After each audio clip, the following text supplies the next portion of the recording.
Viewers, thank you for watching the video. I'm Wadud from Technical English Learning Home. This is the class for right form of verb. যারা shortcut টিপসে কিভাবে right form verb করবেন সেই বিষয়টা আমি আজকে আপনাদের সামনে তুলে ধরব। যাদের প্যাসেজ আকারে আসে অথবা ডিরেক্টলি সেন্টেন্স দিয়ে যাদের আসে, মনে রাখবেন রাইট ফর্ম অফ ভার্ব আপনারা যে কোনো সিচুয়েশনে পরীক্ষা দেন, যে কোনো এক্সামে পরীক্ষা দেন, আপনাকে সর্বপ্রথম আগে বাংলা বুঝে অনুধাবন করতে হবে। এখন বাংলা বুঝতে গেলে আমরা অনেকেই বলি যে আমরা তো বাংলা বুঝতে পারি না। হ্যাঁ, আপনি বাংলা বুঝতে পারবেন না, বাট আপনাকে you will have to try. আপনাকে চেষ্টা করতে হবে অন্তত সিচুয়েশনটা যে এটা কি বর্তমান কালের আছে নাকি অতীত কালের আছে। আপনার যদি একটা সিম্পল সেন্টেন্সেও আসে তখন আপনাকে জিনিসটা ভাবতে হবে যে এটা কি আপনার বর্তমানে নাকি অতীত কালের আছে।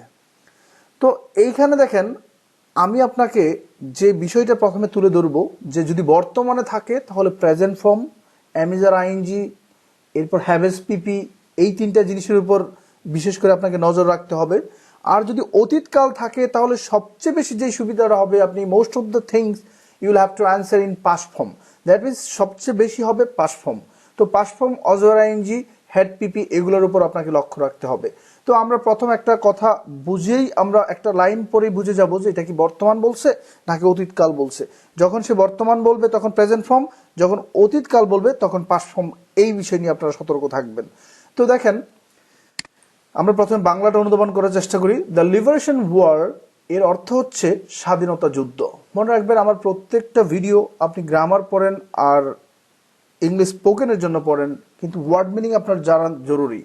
দ্যাট ইজ ওয়াই আমি প্রত্যেকটা ওয়ার্ড বাই ওয়ার্ড আমি এখানে পড়ে দেবো এবং রুলগুলো তুলে ধরবো। মনে রাখবেন আমি এটা দিতেছি তার মানে আপনার এইটা কমন পড়বে এরকম কিছু না, কিন্তু এই ধরনের রুলে যদি আসে অ্যাজ ইফ যেন আপনি আনসার করতে পারবেন, that I am trying my best to do something for that.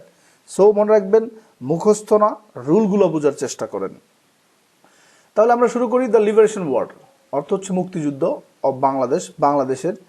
Inspired উৎসাহিত করছিল মেনি আর্টিস্ট অনেক শিল্পীকে, সিঙ্গার গায়ককে, অ্যান্ড কালচারাল অ্যাক্টিভিস্টস এবং অনেক সংস্কৃতি কর্মীদেরকে।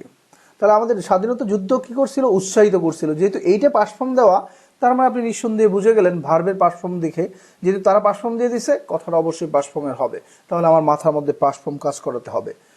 তো এরপর দেখেন ইমিনেন্ট আর্টিস্ট প্রখ্যাত শিল্পী শহীদ সামাদ এক নামের একজন প্রখ্যাত শিল্পী জয়েন বাংলাদেশ মুক্তি সংগ্রামী শিল্পী সংস্থা।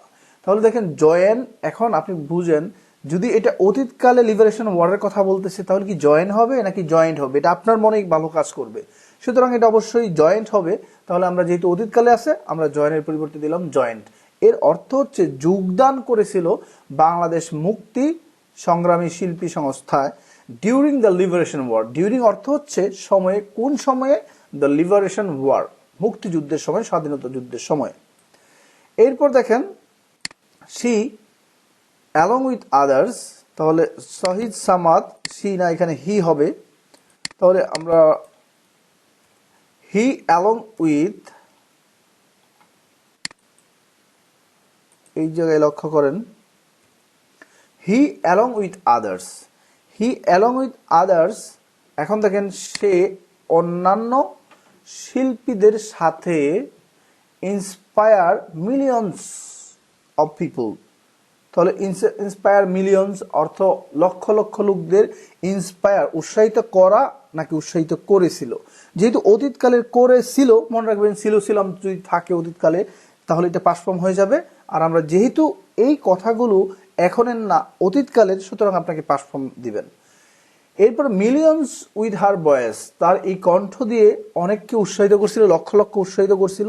এরপর আছে রেইজ, তাহলে আমি কি এটাও পাসফর্ম দিব? বাই এইটা পাসফর্ম দিবেন না, এর কারণ কি আমি এখানে বলি।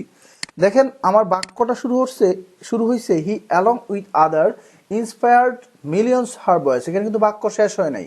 তাহলে প্রথম ভার্বটা হচ্ছে ইন্সপায়ার্ড। দেখেন এটা হচ্ছে প্রথম ভার্ব, আমি এখানে মার্ক করে দিলাম। এখন আবার উইথ হার ভয়েস, বাক্য কিন্তু শেষ হয় নাই। দেখেন এখানে দ্বিতীয় ভার্ব। আপনারা মাথার মধ্যে রাখবেন একটা সাবজেক্ট যুক্ত বাক্যে, দেখেন এটার সাবজেক্ট কিন্তু এখানে হি অ্যালং উইথ আদার্স, এইটা হচ্ছে সাবজেক্ট। এই একই সাবজেক্ট যুক্ত বাক্যে যদি দুইটা ভার্ব থাকে তাহলে আপনারা জানেন আপনাকে দ্বিতীয় ভার্বের সাথে কি করতে হবে, আইএনজি দিতে হবে। তাহলে এখানে কি হবে, রেইজ না হয়ে যাবে raising. Funds for the refugee camps, refugee ক্যাম্পের জন্য রেইজিং ফান্ড। এরপর দেখেন the cultural troupe use to, এই কালচারাল দলগুলো ইউজ টু, এই যে ইউজ টু দেখবেন যদি এখানে সামনে এমিজ আর ওয়াজ ওয়ার থাকতো, এই am use to, is use to, are use to, was use to, were use to, get use to, got use to, এরকম যদি কোনো অক্সিলারি ভার্ব অথবা পজিটিভ ভার্ব সামনে থাকতো তাহলে এই ইউজ টুর পরে আপনারা আইএনজি ব্যবহার করবেন। কিন্তু যেহেতু এখানে কোনো অক্সিলারি ভার্ব সামনে না ইউজ টুর সামনে, সুতরাং বুঝবেন এখানে টু থাকলে মূল ভার্ব, তাহলে ইউজ টু ট্রাভেল, এই জিনিসটা লক্ষ্য রাখেন। টু রিফিউজি ক্যাম্পস, তাহলে তারা রিফিউজি ক্যাম্পে ট্রাভেল করতো, ভ্রমণ করতো। অ্যান্ড ডিফারেন্ট, এবং বিভিন্ন। বিসাইডস সারা, কি সারা, বিসাইডস একটা প্রিপোজিশন, মাথায় রাখেন বিসাইডস একটা প্রিপোজিশন, এবং প্রিপোজিশনের পর আপনাকে কি ব্যবহার করতে হবে, ভার্বের সাথে আইএনজি ইউজ করতে হবে। তাহলে স্টেজ ড্রামা না হয়ে কি হয়ে যাবে, স্টেজিং ড্রামা। কেন হলো, কারণ বিসাইড একটা প্রিপোজিশন এবং প্রিপোজিশনের পরে আপনাকে আইএনজি ইউজ করতে হবে। তাহলে স্টেজ ড্রামা, স্টেজিং ড্রামা। এখন আপনি মনে রাখতে পারেন যে আপনি তো পাস্ট ফর্মের কথা বলছেন, কিন্তু দ্বিতীয় বাক্যে ভার্ব থাকলে সেটা পাস্ট ফর্ম হোক, প্রেজেন্ট হোক আর ফিউচার ফর্ম হোক, সেখানে আইএনজি ইউজ হবে। একই বাক্যে দুইটা ভার্ব থাকলে একটার সাথে আইএনজি হয়, সেটা পাস্টে থাকলে হবে, অতীতে থাকলে হবে, বর্তমানে থাকলে হবে, ভবিষ্যতে থাকলে হবে। আবার প্রিপোজিশনের পর আইএনজি সেটা যে কোনো টেন্সেই হতে পারে, বর্তমান কালে থাকলেও, অতীতকালে থাকলেও প্রিপোজিশনের পর ভার্বের সাথে আইএনজি হয়। তাহলে স্টেজ, এইটা উঠে যাবে, এখানে হবে আইএনজি, স্টেজিং ড্রামা। এরপর দেখেন শাহিন সামাদ সেইড, তাহলে শাহিদ সামাদ সেইড বলেছিল, এখন এই ইনভার্টেড কমার ভিতরে কিন্তু আপনি প্রেজেন্ট ফর্ম থাকবে। দেখেন লক্ষ্য রাখেন, শাহিদ সামাদ সেইড, সে কি বলেছিল সরাসরি এখানে তুলে ধরা হয়েছে ইনভার্টেড কমার ভিতরে, তাহলে এটা প্রেজেন্ট ফর্ম, এটা মাথাতে রাখবেন। অতীতকালে সে বলেছিল, বাট যদি ইনভার্ট কমা দেওয়া থাকে তাহলে ভিতরের অংশটা সে যেটা বলছিল তখনকার কথাটা সরাসরি ইনভার্ট কমার ভিতরে দেওয়া থাকে, তার মুখের কথাটাই সরাসরি থাকে। তাই অতীতকালে সেইড থাকলেও ইনভার্টেড কমার ভিতরে সেটা প্রেজেন্ট ফর্মই থাকে, মাথায় রাখবেন। তাহলে লিভারেশন ওয়ার অলওয়েজ ব্র্যাকেট আছে বি, আমরা জানি বি মানে এমিজার ওয়াজার, যেহেতু প্রেজেন্ট ফর্ম তাহলে লিভারেশন ওয়ারের সাথে হবে ইজ, তাহলে বির পরিবর্তে আমরা বসাবো is an inspiration for me, আমার জন্য। কে বলছিল এটা, শাহিদ সামাদ। এখন সি স্যাং, তিনি গান গাইছিলেন, এ লট অফ সংস, অনেক গান, ডিউরিং দ্যাট টাইম, ওই সময়ে। অ্যান্ড নাও, এবং এখন, তাহলে এই অ্যান্ডের দিকে লক্ষ্য রাখবেন। অ্যান্ড এখন এইখানে সাবজেক্ট কোনটা, তাহলে সি, তাহলে শাহিন সামাদ, এটা কি মহিলা নাকি ছেলে আমি বুঝতে পারতেছি, সি লেখা, আমরা হি ধরেই নিলাম। He sang a lot of songs during that time and now feel, তাহলে যেহেতু হি বা সি যেটাই থাক, আপনারা মনে রাখবেন থার্ড পারসন সিঙ্গুলার হলে এখনের কথা বলতেছে, তাহলে ফিল হবে নাকি feels. Third person he, she, it, name এগুলো থাকলে যদি বর্তমানে এসে পড়ে তাহলে সেটা হবে, যেহেতু নাও লেখা আছে, এখন সে ওনার সম্মানিত বোধ করে, তাহলে feel he third person singular, third person singular সাথে ভার্বের সাথে এস বা এস দিবেন। তাহলে এখানে থার্ড পারসন সিঙ্গুলার থাকলে ভার্বের শেষে এস বা ES. Honor to have been able to inspire the freedom fighter. She has, তাহলে এটা অবশ্যই মহিলা হবে, she has the freedom fighter, she has the memorable harmonium, তার কাছে একটা মেমোরেবল স্মরণীয় হারমোনিয়াম ছিল, with which, যেটা দিয়ে she sang in 1971, তাহলে শাহিদ সামাদ অবশ্যই মহিলা, যেহেতু বারবার সি লেখা আছে।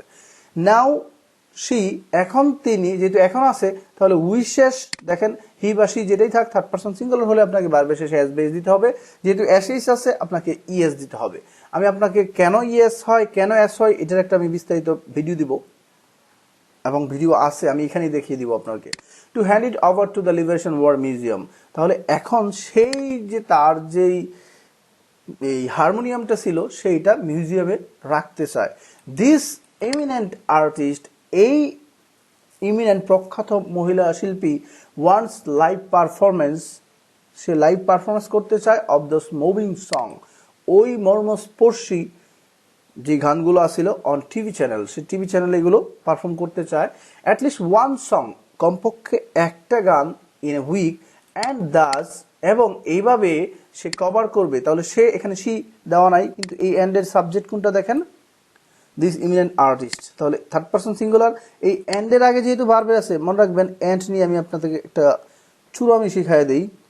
লক্ষ্য করেন এই জায়গায় এইখানে এন্ড আছে, আমি মার্ক করলাম। তো এন্ড এর আগের ভার্বের যে রূপ আছে দেখেন ওয়ান্টস, এটার সাথে ভার্বের সাথে এস দেওয়া, সুতরাং পরের ভার্বের সাথেও এস হবে, তাহলে covers all the year round. তাহলে আপনারা এইটা দেখলেন, আমি আরেকবার আপনাদেরকে বুঝিয়ে দিতেছি। The liberation war of Bangladesh, সর্বপ্রথম দেখবেন যে প্যাসেজটা কি বর্তমানে দেওয়া আছে অথবা বাক্যটা কি বর্তমানে দেওয়া আছে নাকি অতীতকালে দেওয়া আছে। যদি অতীতকালে দেওয়া থাকে তাহলে মাথায় বাষ্প কাজ করবে, তাহলে আমরা লিখলাম singer and cultural activities. The liberation war of Bangladesh inspired many artists, singers and cultural activists. তাহলে এখানে হচ্ছে the liberation war of Bangladesh, বাংলাদেশের স্বাধীনতা যুদ্ধ ইন্সপায়ার্ড উৎসাহিত করছিল মেনি অনেক আর্টিস্ট সিঙ্গার্স, গায়ক অ্যান্ড কালচারাল অ্যাক্টিভিস্টস এবং সংস্কৃত শিল্পীদের। এমিনেন্ট আর্টিস্ট প্রখ্যাত শিল্পী শাহিন সামাদ জয়েন হবে না, এটা অতীতকালের কাহিনী তাই জয়েন্ট হবে। তাহলে আমরা উত্তর কি লিখবো এখানে? জয়েন্ট। বাংলাদেশ মুক্তি সংগ্রামী শিল্পী, তাহলে কেন জয়েন্ট হলো? কারণ এটা অতীতকালের কথা। যোগদান করেছিল বললে মিলে, ছিলাম থাকলে পাসফর্ম, ছিলাম থাকলে পাসফর্ম মাথাতে রাখেন। যদি আপনি যেই বাক্যটা বলবেন সেটা এখানে যেটা থাকবে, যেমন দেখেন শাহিন সামাদ জয়েন করেছিল অথবা যোগদান করেছিল, ছিল থাকলে পাসফর্ম, এটা মাথাতে রাখেন। মুক্তি সংগ্রামী শিল্পী সংস্থা during the liberation war, he along with others, সে অন্যান্য শিল্পীদের সঙ্গে অথবা অন্যান্যদের সঙ্গে উৎসাহিত করেছিল, তাহলে এখানে উৎসাহিত করেছিল যেহেতু অতীতকালের, তাহলে আমরা লিখব inspired. Inspired millions, lakh lakh মানুষদের উইথ হার ভয়েস, তার ভয়েস দিয়ে। এখন এখানে রেইজ, তাহলে লক্ষ্য করেন বাক্যটা এখান থেকে শুরু হয়েছে এবং এটা প্রথম ভার্ব, এই ইন্সপায়ার্ডটা হচ্ছে প্রথম ভার্ব, এরপর উইথ হার ভয়েস বাক্যটা শেষ হয় নাই, আবার রেইজ একটা ভার্ব আসছে। মনে রাখবেন if you get two verbs, আপনি যদি দুইটা ভার্ব পান, you will have to add ing with the second verb. That means আপনাকে ing ইউজ করতে হবে। তাহলে এখানে হবে raising funds। এখন যদি raising এর পরে funds আছে, তার মানে এটা হচ্ছে adjective এর কাজ করতেছে, এটা হবে participle, present participle। যে এই রুল, আমার present participle বোঝার দরকার নাই, gerund বোঝার দরকার নাই। এক বাক্যে দুইটা ভার্ব থাকলে দ্বিতীয় ভার্বের সামনে আমি ing ইউজ করব। কিভাবে বুঝবো এটা দ্বিতীয় ভার্ব? যেমন দেখেন এখান থেকে বাক্য শুরু হয়েছে, এই ইন্সপায়ার একটা প্রথম ভার্ব এবং এইখানে রেইজ আরেকটা হচ্ছে দ্বিতীয় verb. So if you get two verbs in a simple sentence, দুইটা ভার্ব থাকলে দ্বিতীয় ভার্বের সাথে আপনাকে আইএনজি ইউজ করতে হবে। তাহলে raising funds for the refugee camps, refugee ক্যাম্পের জন্য তারা ফান্ড গ্রহণ করতো। The cultural troupe use to, এই কালচারাল ট্রুপ অথবা কালচারাল ট্রুপ ইউজ টু, এইখানে ইউজ টু থাকলে মূল ভার্ব, কিন্তু ইউজ টুর সামনে যদি am use to, is use to, are use to, was use to, were use to অথবা get use to, got use to, getting use to থাকতো, তাহলে আপনারা এখানে আইএনজি দিতে পারতেন। যেহেতু শুধু ইউজ টু থাকলে মনে রাখবেন যেটা আছে সেটাই হবে, মানে মূল ভার্ব হবে। তাহলে travel to refugee camps and different besides, এখানে মনে রাখবেন বিসাইডস। আমি বলছিলাম অতীতকাল থাকলে শুধু অতীতের কথা এরকম না, বাক্যর অর্থ বুঝে আপনাকে বুঝতে হবে এটা বর্তমানে আসছে না অতীতে। এখন অতীতেও যদি সেটা দ্বিতীয় ভার্ব থাকে আইএনজি হবে, ভবিষ্যতেও যদি দ্বিতীয় ভার্ব থাকে আইএনজি হবে, বর্তমান থাকলে দ্বিতীয় ভার্বের সাথে আইএনজি, এবং প্রিপোজিশন থাকলে অলওয়েজ। মনে রাখবেন ইফ ইউ গেট প্রিপোজিশন এবং if you get verb after preposition, তো ইউ শুড রিমেম্বার আপনি যখনই রাইটিং করবেন যদি এখানে প্রিপোজিশন থাকে এরপর যদি কোনো ভার্ব বসান সেটা আইএনজি ইউজ করতে হবে। আমরা মোস্ট অফ দ্য টাইমস মনে করি আমরা গ্রামারের জন্য পড়তেছি, actually this is not true by. এটা whenever you will try to write something at that time if you get preposition, আপনি যদি ওই সময় প্রিপোজিশন পান তাহলে এই প্রিপোজিশনের পরে আপনাকে আইএনজি ব্যবহার করতে হবে। তাহলে স্টেজিং এটা উঠে যাবে, আইএনজি হবে। Staging dramas.